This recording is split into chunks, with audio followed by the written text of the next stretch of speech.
Bora.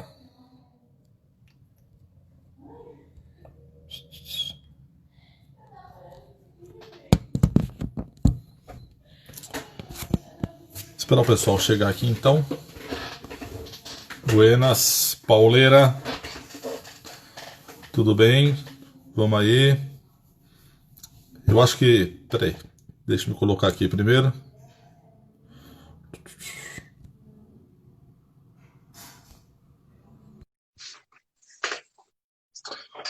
Cadê o Paulão?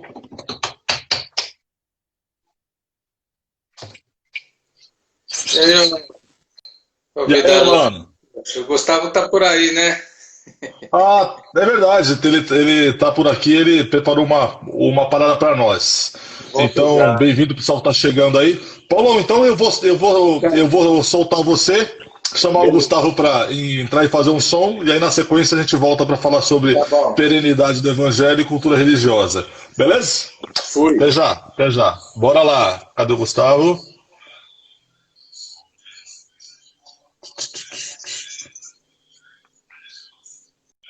Removi o Paulão. E agora eu vou chamar o Gustavo.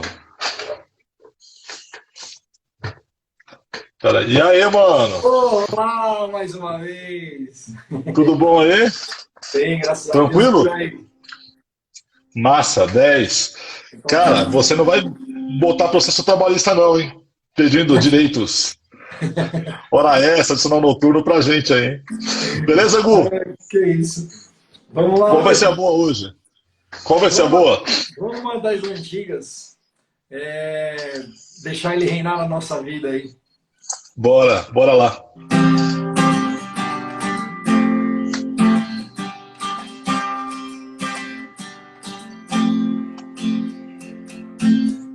Sobre toda a terra tu és o rei, sobre as montanhas e o pôr do sol.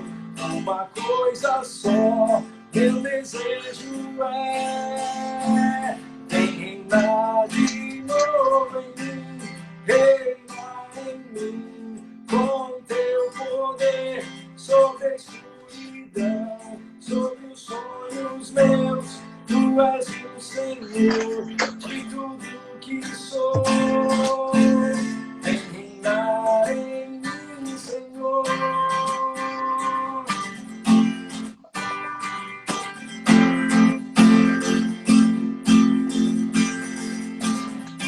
Sobre o meu pensar, tudo que eu falar, faz-me refletir a beleza que há em ti. Tu és para mim, mais que tudo aqui. Vem reinar de novo em mim, reinar em mim, com teu poder sobre a escuridão, sobre os sonhos meus. Tu és o Senhor de tudo que sou. Vem reinar em mim, Senhor, reinar em mim, com teu poder sobre a escuridão, sobre os sonhos meus. Tu és o Senhor de tudo que sou. Vem reinar em mim, Senhor. Vem reinar em mim, Senhor. Vem reinar em mim, Senhor. Boa, massa. Obrigado, mano. É bom poder congregar com você aí. É Te ouvir muito cantando bom. de novo. É muito Pô, bom. é bom pra caramba. Aliás, congregar com o pessoal que participa com a gente aqui. Tá joia? Muito bom. É, o seu filho já tá curtindo música ou não? Ele curte muita música e ele adora correr. Acho que ele vai gostar mais de esporte do que de música. Ele adora Boa, correr, então se for por esse caminho, tá bom. Pelo menos vai manter a dieta sempre. vai ser fit. Não vai ser Beleza, doce igual o então. pai. Legal, beijo pra ele. Falou, Beijo Gu. pra vocês. Amo Obrigado, mano. vocês. Até mais. Também te amo. Falou, tchau, tchau. Deixa eu Tchau, botar o tchau. Paulão de volta aqui. Deixa eu botar o Paulão.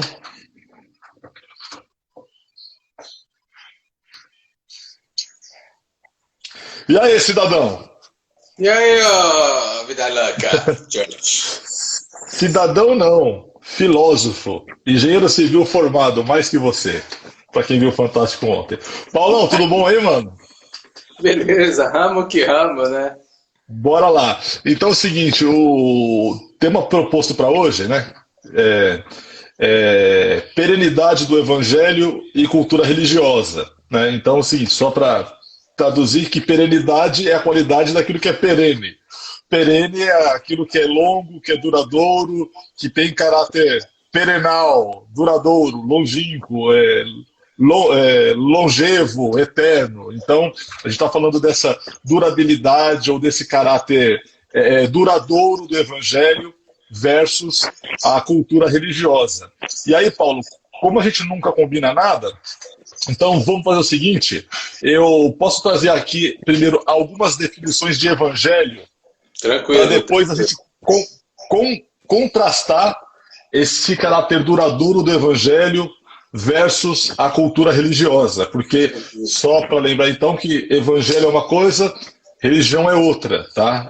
Apesar da palavra religião vir de religare, que é religar, que tem a ver com essa religação com Deus, na prática o sistema religioso nem sempre traduz o Evangelho. Então, trazer algumas definições aqui do que é Evangelho. Então, assim, quando a gente fala de Evangelho, muita gente pensa que Evangelho tem a ver com solução dos seus problemas pessoais, resolução de questões temporais, mas o Evangelho não é isso. Tá? Por quê? Se o Evangelho tivesse apenas a ver com questão de temporais, por exemplo, assim, saúde, prosperidade financeira, problemas familiares, problemas profissionais, se o Evangelho tivesse a ver com isso, com essas temporalidades, o Evangelho ele seria sempre insuficiente e também ele seria apenas uma espécie de analgésico para aliviar a dor da existência enquanto a gente morre. Seria basicamente isso. Então, o Evangelho não tem a ver com coisas temporais. O Evangelho, a palavra Evangelho tem a ver com boa notícia, né? Então, assim, o Evangelho é a boa notícia daquilo que Jesus fez por nós, daquilo que Deus fez por nós na cruz do Calvário. Então, isso é o Evangelho. O Evangelho, ele não é um código de conduta, ele não é um conjunto de questões morais. Até o Paulo, semana passada ou retrasada, ele definiu o que é moral ou moralidade, né? Então, o Evangelho não é um conjunto de regras morais. Então, apesar do Evangelho ele também ser um ponto de partida para o modo como a gente vive, ele não é um conjunto de regras, tá? Então, o Evangelho é a notícia de que em Jesus Cristo nós podemos ser salvos. O Evangelho é a boa notícia de que Deus enviou o seu Filho para morrer em nosso favor, e o sacrifício desse Filho de Deus, que é Jesus Cristo, que também é Deus, esse sacrifício ele nos purifica de todo pecado, ele nos oferece nova vida e nos oferece uma religação com Deus. Então, o Evangelho é essa boa notícia. A questão toda é que, às vezes, a gente confunde e, eventualmente, o sistema religioso nos leva a confundir o Evangelho com algumas coisas que o Evangelho proporciona. Então, os resultados do Evangelho não são o Evangelho. O Evangelho é essa boa notícia de salvação, é essa chamada para a salvação. E aí tem um cara chamado J.I. Parker, que ele diz o seguinte, que o Evangelho não tem a ver com soluções de problemas materiais, terrenos, do nosso dia a dia.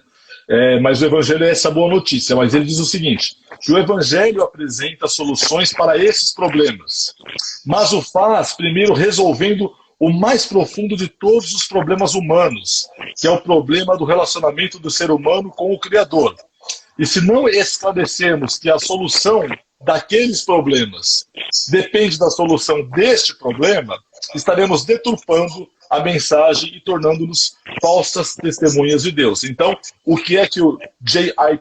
I. Parker diz? Ele diz o seguinte, que o evangelho ele é a solução do problema fundamental nosso, essencial nosso, que é a nossa distância de Deus.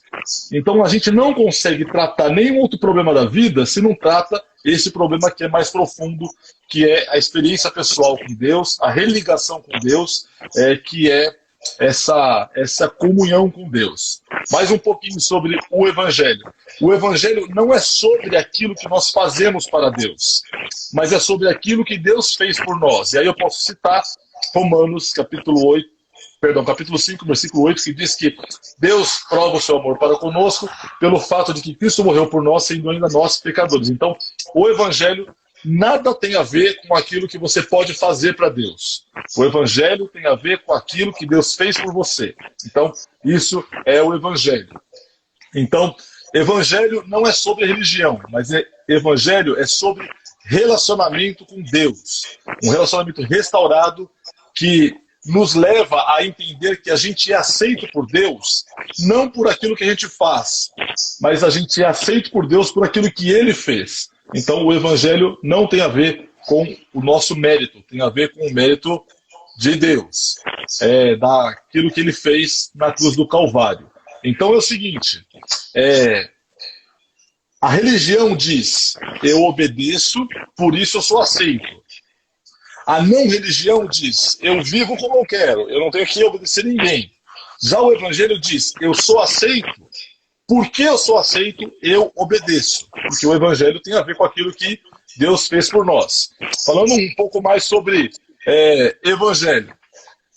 Evangelho não é sobre prosperidade financeira. Evangelho é sobre tesouro no céu.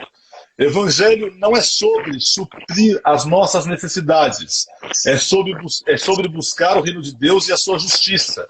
Evangelho é sobre essa relação com Deus que me faz buscá-lo em primeiro lugar.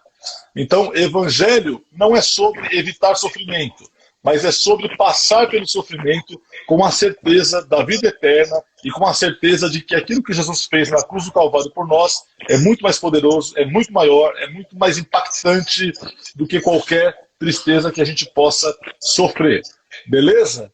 Então, eu dei uma despejada rápida aí sobre alguns conceitos do que é Evangelho. Então, a gente vai falar hoje sobre o caráter duradouro, perene, de longa duração, de eterno desse Evangelho, que é a boa nova daquilo que Deus fez por nós, ante a cultura religiosa, tá certo? E aí, Pauleta, não sei se você quer comentar algo a respeito disso, ou a partir daí. Então vamos lá, foi bom tudo isso que você falou. Obrigado. Porque percebe-se a simplicidade do Evangelho, né? Verdade. O que é complicado é a cultura religiosa. E o Evangelho, ele é simples, né? E aí, Ale, então quando a gente fala de Evangelho, a gente está falando de Jesus de Nazaré. Então, quando a gente observa tudo que Jesus viveu, a maneira como ele se relacionou com as pessoas, com a vida, a maneira como ele reagiu às pessoas, tudo isso vai formar o bojo de ensino de Jesus, que é o Evangelho, que são ensinos, a vida de Jesus, os ensinos de Jesus, o modo de ser de Jesus, tudo isso é o Evangelho. E é a perenidade do Evangelho. E é o Evangelho perene. E tudo isso que Jesus viveu, ensinou, mostrou com o seu modo de vida, que é o Evangelho perene, são aplicáveis em qualquer época, em qualquer tradição, em qualquer cultura. E nisso está a simplicidade e a leveza e a grandiosidade, a beleza do Evangelho. Certo?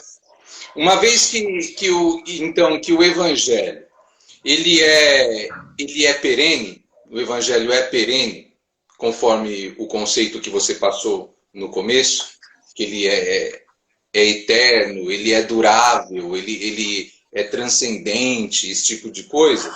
Então, uma vez que o evangelho ele é perene, ele nunca vai poder ficar preso ou limitado a um tempo ou ao tempo. Nunca ele vai poder estar limitado a uma época, e muito menos a uma cultura, e muito menos a uma cultura religiosa. O evangelho ele é perene, ele é para qualquer época, ele é para qualquer momento, ele vai atravessando os tempos. Então, prender o evangelho a uma cultura religiosa, a uma época, a um tempo, não é possível. Não tem como. Por isso, por exemplo, você vai ver nos evangelhos, ao ler os evangelhos, você vai ver relato de pessoas que se encontraram com Jesus, tiveram um contato com esse evangelho perene, não é? E seguiram o caminho delas sem doutrinações, sem catequese. Por exemplo, o endemoniado gadareno. Quem catequizou ele? Quem doutrinou ele? Percebe? Ele recebe a semente desse evangelho perene e vai para a vida, meu amigo. Outro exemplo, o eunuco etíope, que foi evangelizado por Filipe. Não é? Ele recebe esse evangelho perene e vai para onde? Vai embora, vai para a vida. Quem doutrinou ele? Então, veja, você percebe que existem pessoas que o evangelho ele é perene e ele cabe para qualquer pessoa viver em qualquer cultura. Esses dois exemplos, eles receberam a semente desse evangelho perene no coração, não é? E foram viver o evangelho no meio do seu povo, no meio dos seus, conforme a sua cultura, tendo esse evangelho perene já dentro de si. Percebe? Um erro grave que aconteceu na história do cristianismo foi o fato de que foi quando eles foram evangelizar o mundo. O cristianismo que eu estou dizendo é já a religião institucionalizada, não é? Quando eles foram evangelizar o mundo, e essa evangelização ela se tornou a imposição de uma cultura. Não foi uma evangelização conforme o evangelho, foi uma imposição de uma cultura, de uma tradição religiosa, que já vinha de séculos. Então, perdeu o significado do que é evangelizar originalmente, conforme Jesus, conforme os apóstolos. Então foi um erro grave, porque não foram levar o evangelho perene, mas foram levar uma cultura. Foram levar uma cultura religiosa e uma tradição religiosa. E aí, por exemplo, você vai ver no Brasil, um exemplo, os jesuítas. Não é? O que eles vão fazer? Eles tinham, no seu método de evangelização, qual era o propósito deles? Era catequizar. Então foi isso, em vez de eles levarem o evangelho perene, conforme você estava relatando aí no começo, eles levaram a cultura religiosa, uma cultura. Eles levaram uma tradição religiosa. E aí fizeram isso, procuraram fazer isso com os índios, fizeram isso com os negros, né? E procuraram fazer com demais povos. Então, em vez de levar o evangelho perene, foi levar uma cultura e uma cultura religiosa. E uma tradição religiosa. Só que a perenidade do evangelho, ela está para além da cultura. E está para além da cultura religiosa, da tradição, dos costumes de qualquer povo, de qualquer época. O Evangelho, ele atravessa tudo isso, ele cabe, né, em qualquer cultura humana. A cultura ela é uma produção humana, o Evangelho cabe em qualquer cultura. Agora, ele não fica fechado a uma cultura. Então, essa confusão que a religião faz, em vez de levar o evangelho perene, quer levar a cultura religiosa, mais especificamente falando. E aí comete esses equívocos, se distanciando terrivelmente desse evangelho perene de Jesus. É isso aí. Na verdade é o seguinte, é o que a gente sempre comenta, né? Que o evangelho transforma as pessoas, né? A cultura religiosa, ela adestra as pessoas. E aí é o seguinte, o que você comentou é que o evangelho, ele é o mesmo princípio, e ele é verdadeiro, e ele é aplicável, e ele é vida, e ele é verdade em qualquer local, em qualquer época e em qualquer cultura. Se algo da mensagem não faz sentido em outro local, em outra época ou em outra cultura, não é evangelho. Tá? É o seguinte, a questão teológica, aí para o pessoal saber assim, as teologias, as doutrinas que se criam a partir do evangelho, ou que se discute a partir do evangelho, são teologias de ocasião. O que isso quer dizer? Vamos falar assim, ó. Vamos falar sobre a teologia de prosperidade. O que é essa teologia de prosperidade? É a pregação de que todo aquele que é filho de Deus, ele tem direito a ser próspero, tem direito a ter saúde, a ser curado, tem direito a ter dinheiro. Então, assim, diz o seguinte, que aquele que é pobre, que é doente, é porque está em pecado.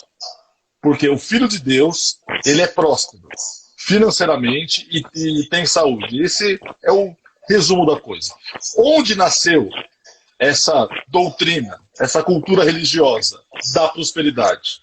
Nasceu nos países onde o consumo é uma febre. Concorda comigo, Paulo, ou não? De onde vem? Vem principalmente dos Estados Unidos, que são o país do consumo. Os Estados Unidos, eles são consumistas absurdamente. Então, nesse contexto, nasce o quê? Uma cultura religiosa que diz que todo aquele que é filho de Deus vai ser curado, todo aquele que é filho de Deus vai ter dinheiro e vai ser próspero, e vai dar tudo bem com ele. Um outro exemplo de cultura religiosa. Na Idade Média, é média no sentido de medíocre, porque nada se divulgou, nada se descobriu, nada mudou naquele período da história. Se eu não me engano, é chamada até de Idade das Trevas, é isso, Paulo? A Idade Média? Também. Então, porque nada ocorreu nesse período. A cultura religiosa que nasce desse período é o quê? É de um Deus totalmente distante. Olha o formato de culto que se cria. Se cria assim. O culto é feito em latim, o povo não tem acesso, não é isso? Tem a separação entre o clero e o povão. Então Deus é um Deus distante que não interage com a humanidade, porque essa cultura religiosa é reflexo da época em que ela surgiu. Já o evangelho, ele é o mesmo. Ele é o mesmo. Acontece o seguinte, que quando o TC propôs esse tema, Brunão mandou uma mensagem aqui, peraí que a gente já lê e já comenta também. Tá bom? Valeu por ter mandado para nós. Brunão, machista brabo. Então é o seguinte, quando você sugeriu esse tema, na hora, surgiu na minha cabeça assim, uma linha do tempo com relação a como a igreja evangélica ela rolou no Brasil. Né? Uma linha do tempo. E aí o seguinte, como nasce a igreja evangélica no Brasil? ela nasce, assim, ela cria corpo, lá por volta de 1855, 1800 e pouco, com as igrejas históricas, tá certo? Então, batistas, presbiterianos, então eles meio que chegam por aqui. Então, essas igrejas históricas, elas têm um consenso na sua cultura religiosa, porque todas meio que carregam o mesmo estilo de ser igreja. Aí o que acontece? Quando chega o pentecostalismo, lá no começo, lá em 1910, por aí, então duas coisas que mexeram bastante. A fundação do Corinthians, né, Paulo? Essa aí é a principal, essa aí abalou o mundo. Abalou o mundo, né? A fundação do Corinthians e também a chegada do pentecostalismo.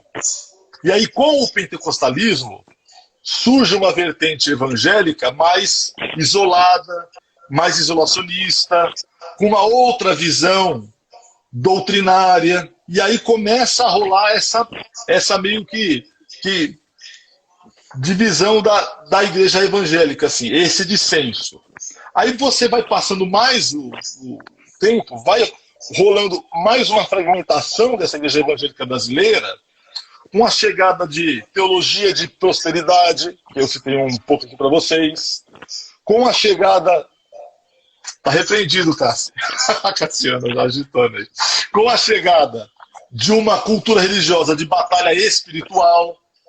Então, a igreja ela vai variando na história aqui no Brasil, até que se concretiza no cenário evangélico as igrejas neopentecostais, ou que são chamadas também de seitas para-eclesiásticas. Então, assim, veja como a igreja ela vai mudando. Então, mudam os usos e costumes, muda a cultura religiosa, muda o modo de se vestir. Por exemplo, eu cheguei na igreja evangélica numa época em que tocar bateria era coisa de endemoniado, era coisa do diabo. Hoje em dia não é. Eu vivi uma época, não vivi lá, em que algumas igrejas pentecostais, elas mediam o comprimento da saia das irmãs e viam se as irmãs cortavam a ponta do cabelo, porque isso era pecado. Usar calça comprida, cortar cabelo era pecado. E essas igrejas já vieram revisitando tudo isso, de modo que hoje essa questão de usos e costumes existe num nicho muito concentrado, mas não é como era antes. Depende do baterista, é verdade, Judá. Então, assim, bateria você tem quase tudo que a igreja evangélica você tem. Ver televisão era proibido. Uma vez a gente estava jogando vôlei na porta da comunidade lá, eu não sei se você estava, PC, e uma família de amigos nossos veio de uma igreja dessas de usos e costumes para a nossa comunidade. E os meninos estavam jogando vôlei com a gente.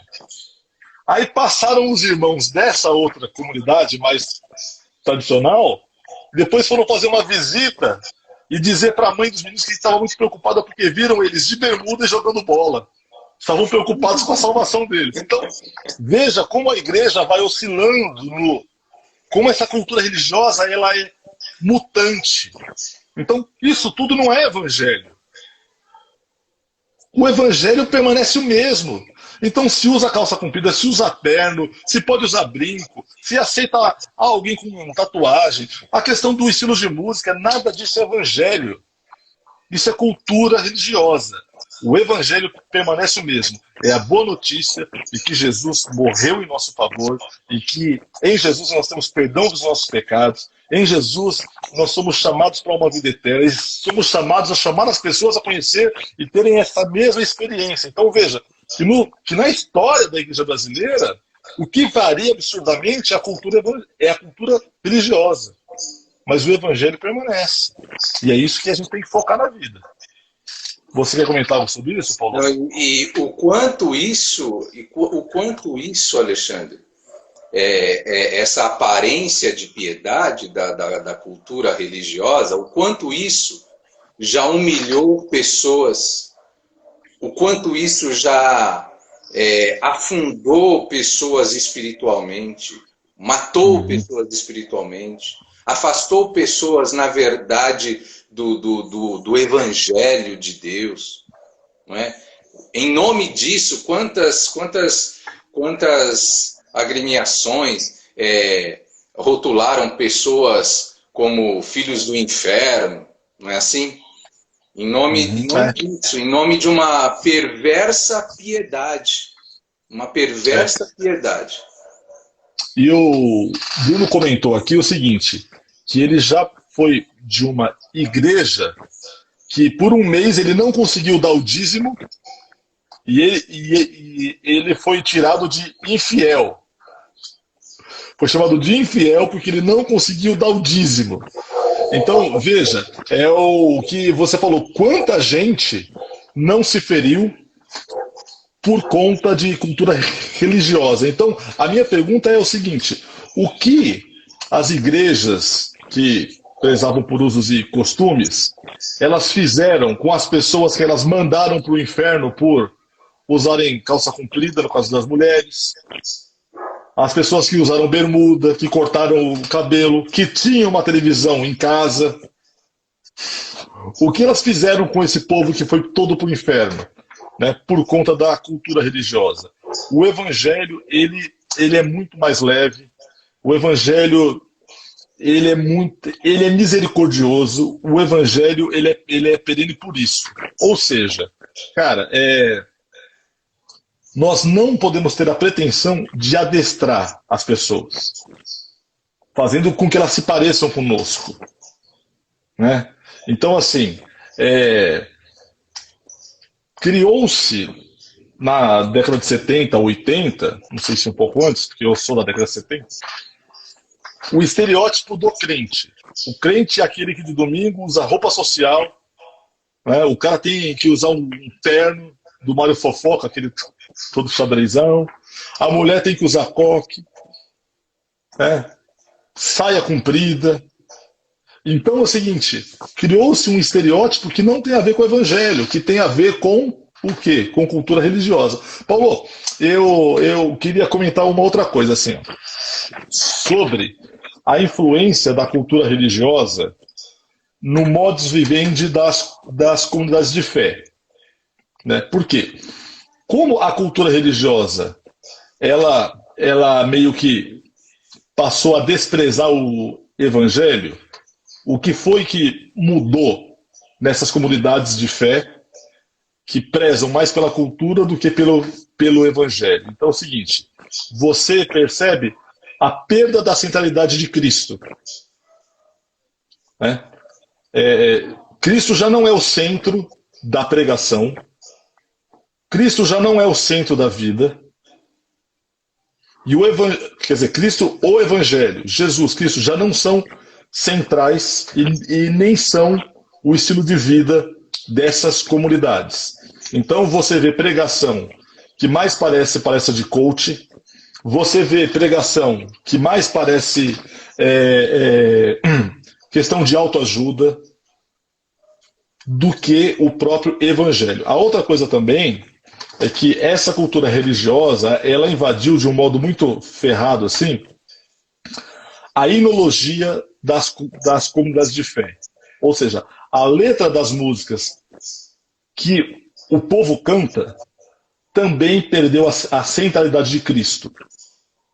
Então, parte das músicas que se cantam, por conta dessa cultura religiosa que tomou lugar do evangelho nessas comunidades, são músicas que poderiam ser cantadas por qualquer pessoa não cristã, mas que seja monoteísta. Ou seja, se você tirar o nome de Jesus e puser o nome de qualquer outra coisa, qualquer pessoa pode cantar. Porque parte disso tem a ver com autoajuda, tem a ver com autoestima, e não tem a ver com o evangelho de Jesus Cristo. A grande verdade é que essas comunidades que trocaram o evangelho perene por cultura religiosa, eles mudaram o conteúdo, mas não trocaram a etiqueta. Tá certo? Não trocaram a embalagem. Então, quem não conhece, diz que é tudo evangélico. Que é tudo evangélico. ou que é tudo crente, mas na verdade não é. Então, assim, essa suplantação do evangelho pela cultura religiosa tem tornado muito mal, tem feito muito mal às pessoas que se achegam a uma comunidade de fé em busca do evangelho, e o que encontram no evangelho é cultura religiosa e acabam se machucando. Eu não sei se você quer comentar. E o pessoal também, se quiser mandar comentário, pergunta, discordâncias, enfim. Tem até o pessoal mandando um Vai Corinthians aqui e tudo. Bora lá, o pessoal pode mandar também comentário. O que a gente vê e percebe é o seguinte, que o Evangelho, ele vem para salvar o indivíduo, ele vem para causar uma transformação na mente, no interior do indivíduo. E o Evangelho, ele não vem para estabelecer um gueto de cultura religiosa. Ele não vem para isso. Ele não vem para estabelecer um gueto de cultura religiosa sistematizada, com leis, com regras, com doutrinas, com hierarquias. Isso já é o produto cultural religioso. Tudo isso é coisa dos homens. É produção dos homens, é produção humana que pode ser útil ou não ser útil. Pode ser útil ou não ser útil. Né? Na história tem se demonstrado inútil, mais inútil do que útil, em relação ao Evangelho. Não é? Porém, aí não pode ser chamado de Evangelho essas coisas. Essa produção humana não pode ser chamada de Evangelho.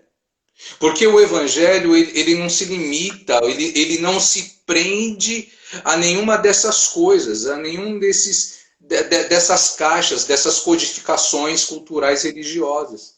Então é muito importante ter a consciência de que esse Evangelho perene aí de Jesus, ele vive dentro de nós.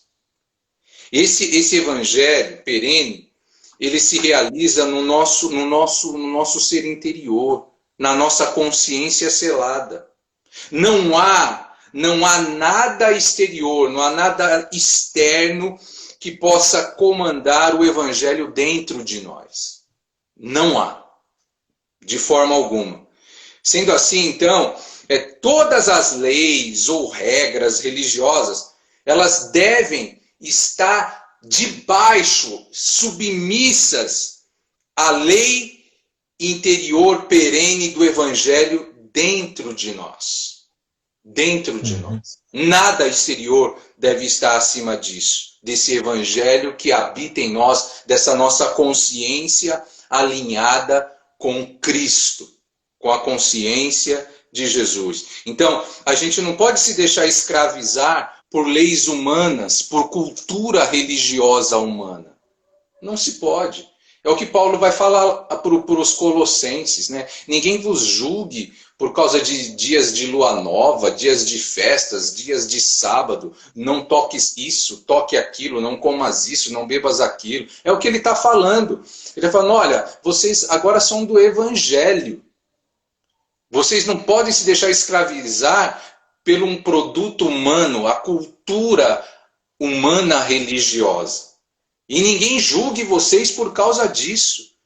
Porque a consciência de vocês está em Cristo. O Evangelho perene está em vós. Então, não se deixe aprisionar, nem se deixe julgar por isso. Né? Porque isso não tem nada a ver com o Evangelho. É isso. Bom, vamos lá. Cassiana mandou aqui. Peraí. Na semana passada assistiu a um vídeo de uma missionária que tem mais de 1 milhão de seguidores. Nele, ela usou uma situação totalmente fora de contexto. O que mais, Cassi? Manda aí pra gente tentar entender aí o seu comentário. E a outra coisa é o seguinte, tá? Peraí. Cássio, pode mandar o resto. Tá, ela cita no vídeo uma passagem que houve atrito entre Miriam e Moisés. Tá, manda o resto pra gente que aí a gente já comenta. Ale, enquanto ela vai mandando aí, se você não for comentar, eu queria comentar algo rapidinho. Não, vai lá. Bora lá. Como diferenciar o evangelho perene da cultura religiosa? Tudo que você falou, tudo que foi falado, isso deixa muito claro. Mas só para dar uma enfatizada assim, e uma clareada. Como diferenciar o evangelho perene da cultura religiosa? Olha, se é algo que é limitado a um determinado grupo religioso, é cultura religiosa, né? Como você estava mencionando aí. Se é algo, se é um princípio ou regra exigido para fazer parte do grupo, é cultura religiosa. Certo? Uhum. Se ele é um princípio ou regra para determinar quem é de Deus e quem não é de Deus, quem é de Deus e quem é do diabo, é cultura religiosa. Não é? Esses rótulos. Tudo que é do Evangelho não tem como ser dominado por homem algum, por cultura nenhuma. Isso tem que ficar bem claro. Não é? E o que você estava falando, que essa cultura religiosa contemporânea, ela não é cristocêntrica, mas ela é antropocêntrica. O homem está no centro. Por isso que tem essas palavras de autoajuda, o pastor se transformou em coach, não é? Os louvores e letras, as poesias, é tudo voltada para essa questão da autoajuda, de você vai conquistar, de você vai conseguir o seu milagre. É só isso. E cruz que é bom, e transformação, nada. Porque Cristo já não faz parte. Então, essa cultura religiosa, ela precisa se manter. E se ela pregar Cristo, ela pregar a cruz de Cristo, ela vai estar dando um tiro no pé. É isso. Ela morre. Ela morre. Paulo, aí é o seguinte, você comentando aí, dizendo como identificar o que é evangelho, o que é cultura religiosa, eu esqueci o que eu ia comentar agora. Me deu um branco, velho. Bom, enquanto isso, é que você comentou assim, se isso é restrito àquele grupo, cultura religiosa. A outra coisa é o seguinte, que eu estava pensando aqui. Se isso é usado para enaltecer uma instituição ou uma pessoa humana, é cultura religiosa. É cultura religiosa. É nesse sentido. Porque é o seguinte, o evangelho, ele enaltece só uma pessoa, que é a pessoa de Jesus Cristo. Correto? Exato. Então aquilo que não enaltece Jesus, acaba que se torna cultura religiosa. Paulo, tem uma pergunta aqui. E daqui a pouco a gente volta lá para... Não, peraí, deixa-me então ver se a Cassiana terminou aqui o... Então ela fala que viu o vídeo de uma missionária que usa fora de contexto a treta entre Miriam e Moisés. Foi isso, né? Entre Miriam e Moisés. Para alertar que não se deve tocar em um ungido de Deus, um escolhido, porque Deus não poupa nem o seu próprio sangue, caso se levante contra nós. Ela mencionou a lepra de Miriam totalmente fora de contexto. Então, mas é isso, Cassiana. A gente até falou sobre esse texto semana passada, falando sobre preconceito, né? Porque a treta de Miriam e Moisés começa com o argumento da mulher cuxita de Moisés, da mulher africana de Moisés. E aí depois a Miriam, ela chega tretando com relação ao fato de que, quer dizer que Deus só fala através de você, Moisés, e tal. Mas, enfim, essas expressões, ai daquele que tocar no ungido, é expressão típica de cultura religiosa. Porque, assim, para nós, o ungido é um, que é Jesus Cristo. Isso é tipo de cultura religiosa. É o seguinte, o que é que eu acho? Não existe autoridade na vida de quem quer que seja, no sentido de que, pelo fato dele ser pastor, ele é uma autoridade, ou ele tem alguma autoridade espiritual. eu não acredito nisso. Uma vez uma pessoa pediu para a Tássia, falou assim, será que o Ale pode ir lá orar? Por quê? Porque ele tem uma unção especial. A Tássia falou, tem nada. A gente não tem nada. Entendeu? Eu não creio nisso. Então, as pessoas usam isso como modo de manipular em seu favor a fé alheia.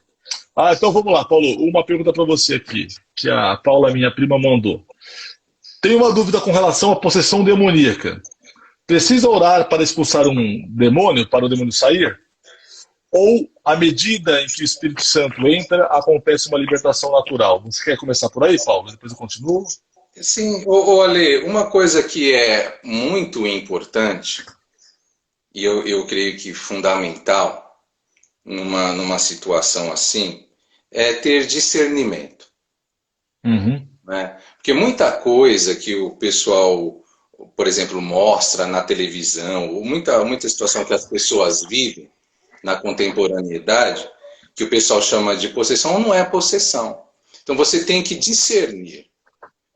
É muito importante discernir se o que é possessão demoníaca, não é?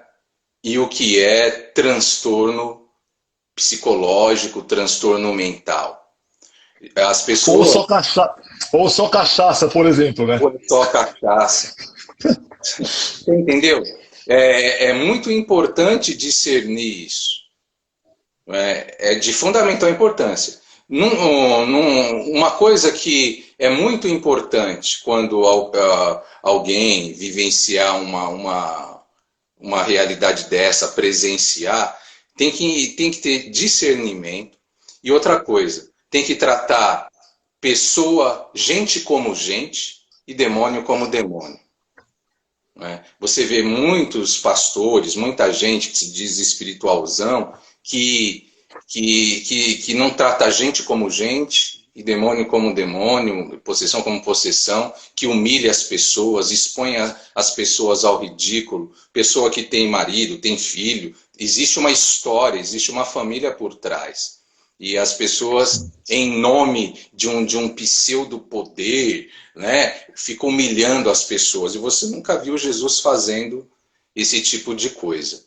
Tá? E o Ale, então, quando uma pessoa de fato está possessa por um espírito imundo, quando isso de fato acontece, meu amigo, em nome de Jesus, se é demônio mesmo, não fica.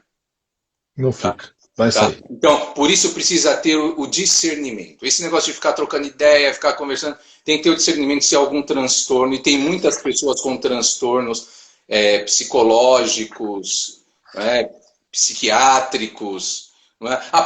O próprio Evangelho faz essa distinção.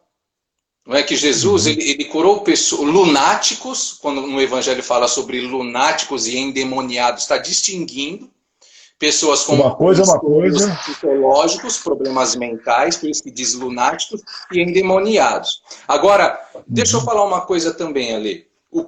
A pior possessão não é essa que a pessoa, que, por exemplo, vamos supor um caso real que esteja mesmo e se manifesta na pessoa. Não é? Ali, essa pessoa ela está pronta a ser liberta. Entendeu? Essa possessão, a pessoa, inclusive eu creio que ela está aberta para ser liberta e ela quer, porque ali aconteceu uma possessão, um domínio da sua consciência e ela não quer isso. Agora, a pior possessão, você sabe qual que é? A pior possessão é aquela estilo à la Judas Iscariotes. Quando você lê a passagem da ceia, em João 13, diz que o diabo já tinha colocado no coração de Judas toda a intenção que ele queria, e diz que ali em João 13 fala que Satanás então entrou em Judas. E ele saiu. Né? Quando diz isso, o Judas estribuchou ali no chão? Nada. Você entendeu? A pior possessão é essa, quando a sua mente, o seu modo de pensar o estilo de pensar que você adotou, a sua linha de pensamento já está alinhada com as trevas. Quer ver um outro exemplo? Na cidade de Gadara, não é? Havia ali uma possessão do inconsciente coletivo. Uhum. Não é isso? Porque os demônios falam que quando Jesus está expulsando o demônio dos demônios daquele homem lá em Gadara, eles falam o quê? Lembra o que eles falam? Não nos lance, não nos tire desse território, não nos tire dessa terra, porque aquela cultura, aquele inconsciente coletivo já estava alinhado. Já era alimento, já estava alinhado com a maneira de pensar e o estilo daquela legião que estava naquele gadareno. Então essa é a pior. Lembra quando Jesus tem uma passagem do Evangelho que Jesus vai pregar na sinagoga. E quando ele começa a falar do Evangelho, da verdade do Evangelho na sinagoga, diz que um frequentador daquela sinagoga, possivelmente já estava há muitos anos, era alguém do espírito religioso, da cultura religiosa, ouve o evangelho que Jesus está pregando, o que acontece? Aquela pessoa, o que estava nela se manifesta. Uhum. Dando a entender que aquela cultura religiosa estava alinhada com as trevas. Exatamente. Entende? Então, o pior é isso. Então, resumindo, tem que ter discernimento. Tem que tratar gente como gente com respeito, cara. E demônio como demônio. Se é demônio mesmo, em nome de Jesus, ele sai, não há demônio, não há espírito imundo que resista à autoridade de Jesus. Entendeu? E tem que saber separar as coisas. Tá. Ok. E aí... Vamos lá, mais um comentário aqui. Essa é uma questão muito difícil, vemos tantos absurdos cometidos por líderes evangélicos que, se formos analisar friamente, é até caso de polícia. Mas é caso de polícia sim. Né? Eu concordo com você, é caso de polícia. Toda vez que você expõe a pessoa, abusa da fé da pessoa, expõe a pessoa a uma situação vexatória, isso, para mim, é caso de polícia. Tem mais um comentário aqui. Ok, verdade e tal. Mas foi tão enraizado essa questão de não se levantar contra um líder que fica difícil nos desvincularmos dela. Então, olha, a consciência. Oi. Só lembrando, lembra que a gente tratou desse assunto numa live sobre autoridade, lembra? Foi uma das primeiras. Sim. Tem uma live que a gente falou sobre autoridade, que num momento a gente trata sobre isso, que essa questão... Esse é um caso que a Cássia falou aí, é o típico caso de uma teoria falsa com base bíblica. Uhum. Então o pessoal busca a base bíblica para desenvolver uma teoria, uma teologia falsa, que não tem a ver com o Evangelho, não tem a ver com Jesus. Essa ideia de não toque no ungido do Senhor é o foro privilegiado dos evangélicos para o cara fazer o que ele quer e ninguém questionar ele, entendeu? É isso. Não, e a outra coisa, juntamente com isso, tem essa ideia que se criou de que, não, eu não vou me levantar contra alguém que é servo de Deus, porque um reino dividido não subsiste. Mas aí você vai para os evangelhos, você vai para as epístolas paulinas, por exemplo, você vê o apóstolo Paulo fazendo críticas severas à liderança das igrejas locais, inclusive peitando o próprio Pedro quando você vai para Gálatas. Então é o seguinte, quando a gente discorda, a gente não discorda do evangelho, discorda daqueles que estão fazendo mal em nome do evangelho. Exatamente. E as epístolas paulinas, assim como exemplo, elas denunciam isso. E as demais cartas, elas também falam sobre os falsos profetas, os falsos mestres. Então, alguém comentou, fez o seguinte post esses dias no Twitter. É o seguinte, pessoal, não generalize os evangélicos.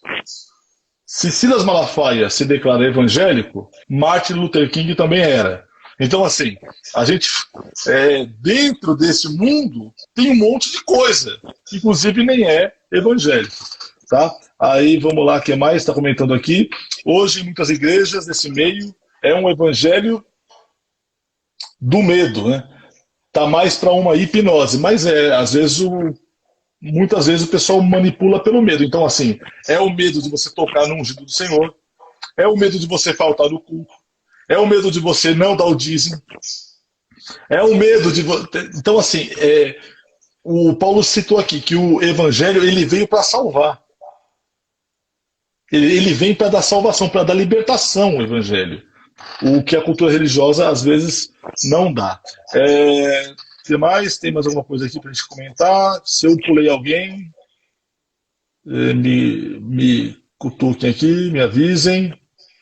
Então, é isso. Paulão, você quer comentar algo mais? Temos 3 minutos aqui ainda. Se alguém quiser comentar alguma coisa a mais, lembrando que o PC também, eu falo por ele, nós acreditamos no Evangelho. Nós acreditamos que é possível a gente viver numa comunidade de fé saudável. Acreditamos que é possível vivermos e pregarmos o Evangelho perene. E quando nós fazemos crítica, nós não estamos criticando a fé. Nós estamos criticando o sistema que se constrói ao redor daquilo que a gente crê ser o Evangelho. Ou seja, a gente critica quando as pessoas mudam a essência, mas não mudam o rótulo. Então, é isso que a gente está criticando. A gente não critica o Evangelho de Jesus Cristo. Paulo, algo mais aí? A gente está chegando na reta final, temos 3 minutos. Só corroborando. Nós, ao falarmos do Evangelho, nós lutamos pela Igreja de Cristo e não pela cultura religiosa. Pelo Evangelho de Jesus. A Igreja de Jesus, o corpo vivo, o organismo vivo de Cristo. E não a Igreja, cultura religiosa, a Igreja, instituição dos homens. A Igreja de Jesus, eu luto pela Igreja de Jesus, aquela que Jesus fala que as portas do inferno não prevalecerão e não tem prevalecido através dos séculos, e assim será. Tudo aquilo que se levanta contra a simplicidade e a grandiosidade do Evangelho, que se levanta contra a superioridade e a grandiosidade de Jesus e de sua obra na cruz, tem que ser denunciado. Tudo aquilo que é tomar o lugar de Jesus, a supremacia de Cristo e de sua obra na cruz, tem que ser denunciado. É isso. E outra, talvez você não caiba na cultura religiosa, você que está com a gente aqui, mas no Evangelho você cabe. Talvez você não seja bem-vindo a uma cultura, bem-quisto numa cultura religiosa, mas você é bem-vindo no Evangelho. Vamos lá, eu amo vocês, eu acredito no Evangelho, eu creio em Jesus Cristo, em Jesus Salvador e Restaurador. A gente também ama você, Gui, e a gente ama você e sabe que você crê no Evangelho também, esse Jesus maravilhoso, Redentor. É isso aí. Pessoal, mais um comentário, temos mais alguns instantes aqui só. Agradecer a presença de vocês com a gente aqui. Segunda-feira a gente tá por aí de volta, tá bom? Às 8 da noite. Se quiserem mandar sugestão de tema, pode mandar aí. Só tenho a agradecer a vocês dois, por vocês mostrar a verdade. Brunão, tamo junto, mano. Tô com saudade de você. Saudade mesmo. O meu primo Rodrigo faz aniversário hoje. Parabéns pro Rodrigo Galvão, meu primo, cabeleireiro dos bão, irmão da Paula, da família dos Martins.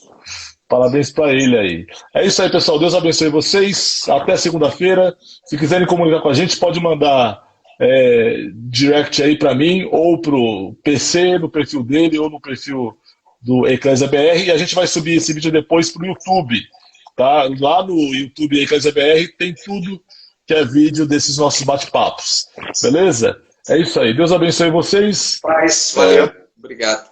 Paz, é nóis, Vida Louca Church. Segunda-feira de novo, hein, mano? Tchau, pessoal, Deus abençoe vocês aí. Tchau, tchau. Bora jantar, tchau, tchau.